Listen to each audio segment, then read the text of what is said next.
Hello and welcome back to CT Builds. So I've got a couple of really cool cars behind me here that are going to be new to you guys since I was last on the channel, which was quite a long time ago now, but we won't talk about that. So I've got this new to me Discovery D1, which is a 93 200 TDI, and I've also got another car which is going to be the focus of this video, which is a very exciting Land Rover that I'm actually going to be giving away in a few weeks once I've done a little bit more work on this. Might turn into months, but we'll see. That's going to be this 1971 Series 2A ex-MOD truck. So it's a 109 Series Land Rover, which means it's the long wheelbase version. I'm basically going to be taking you through a first look at the car today. It's going to be a long, rambly, unedited video, so just watch along if you're interested. My plan with this car is that essentially I'm going to be bringing it back to slightly better condition than where I found it, getting it on the road, getting it bit more roadworthy, and then raffling it off as a project. So I'm going to show you the process of taking it from start to finish, but firstly I want to show you around the car, so that's what we're going to do right now.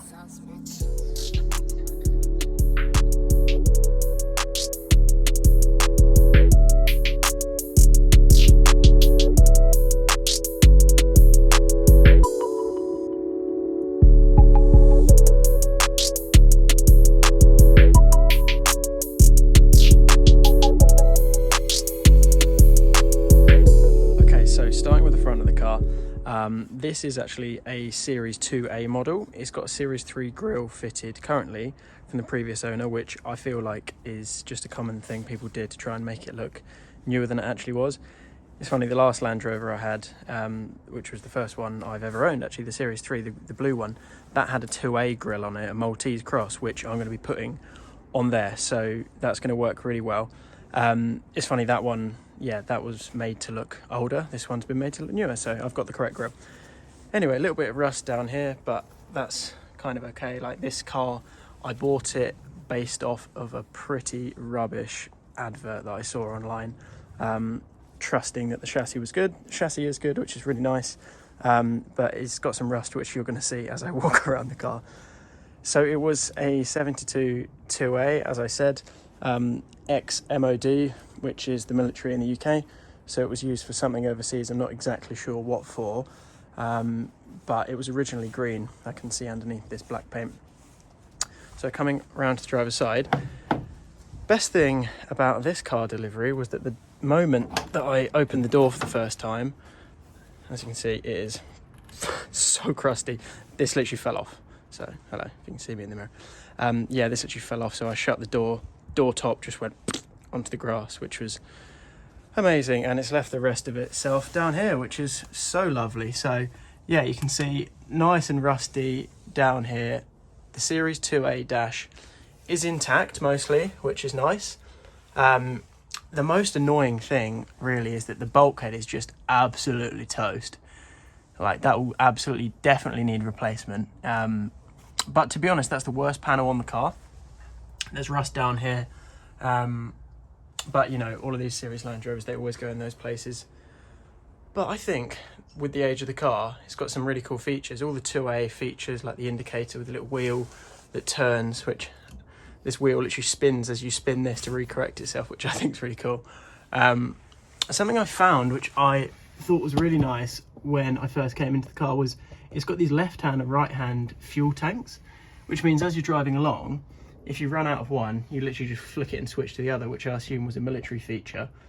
And you've got the single tank underneath on this side, and then I'll show you on the other, but you've got the tank over there. So yeah, that's pretty cool. It's got a black interior. It's been painted fairly recently, I think. Obviously the lighting in here is absolutely awful, but due to the fact there are no windows, but it's shiny on the inside. I think it was painted a couple of years ago, and the outside has just been left to get absolutely rotten, as you can see. So my plan is I'll be clearing up the outside a lot, trying to bring this paint back to slightly better condition with a few of the products that I've got that I think will do quite a nice job of that. We're going to get it really nice and tidy, basically looking sweet, and fix any of the major issues to get it running if we can, and then it'll be somebody else's job to do as a project, I reckon. But I'm going to change these door tops because, yeah, they are absolutely rotten. Look at that sounds good, doesn't it? Yeah, so you can show it like that. But anyway, I'll take you round to the back of the car.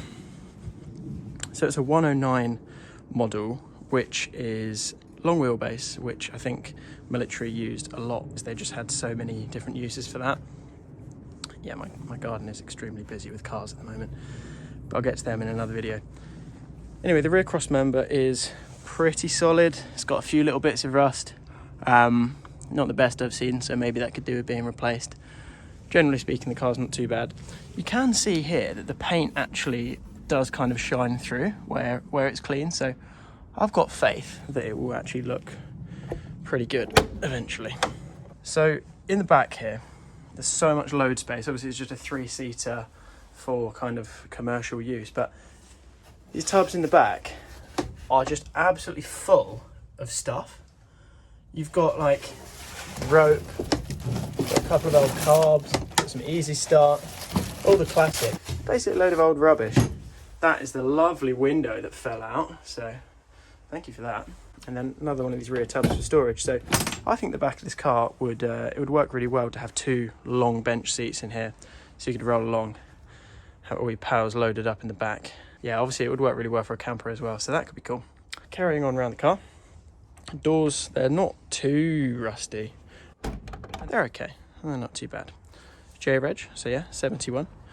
Got these cool rear stone guards that's kind of to protect against smashes. There are about 20 sets of indicators in the other rear tub. I don't know if I went through that in the video, but yeah, down here there's just so many old parts as well. Loads of stuff that you don't need, and a box of parts that are also probably all absolutely useless and old, but yeah, things you inherit when you buy an old car. So yeah, the advert for this car was pretty rubbish. It had a couple of blurry photos on Marketplace. There wasn't even a price attached, and it just said Land Rover, selling for a friend. So yeah, it comes on the Steels, standard Land Rover wheels. I've got a set of Wolf wheels though that I'm going to put this on, just because I think it would look really, really nice with those wheels. It's got these fold out steps, which are pretty cool. Just kick down like that. I'm into this door. You can see this was the exact state of the door on the other side. So this is so rotten, it's literally just falling apart. So I'm kind of scared to open the door now. I'm going to do it really carefully. And you can just see there is absolutely nothing left of that door. So yeah, I'm going to be fixing that before I do anything with the car. Basically, this bulkhead, front of the car, is absolute toast. And these doors are absolute toast. But aside from that, the chassis is really solid. With obviously the Land Rovers, all the body parts are aluminium. The chassis is steel. Steel rusts away, aluminium stays where it is. So yeah, I think we've got a stack of tax discs here. Oh yeah, nice. So we've got 2008, 2015. Yeah, it's kind of on the road fairly recently. What else have we got? 2014, and probably all the others in there. Nice. I always like these old plates that say Land Rover 109 series, Solihull, England. I always think old chassis plates are cool. I don't know why, but they just are. No overdrive on this car, which is actually a really useful addition for series Land Rovers, because the gearbox is extremely torquey, but oh man, is it loud and just an acquired taste. But yeah, anyway, let's undo the bonnet and see what we got in the engine bay. So when I first got the car, I haven't actually had a go at trying to get it started yet, which I will do, but I had a little look around the engine bay, and to be honest, it all does look intact. I think the last time it was on the road was about 6 or so years ago. But weirdly, this oh yeah, it's a Land Rover battery.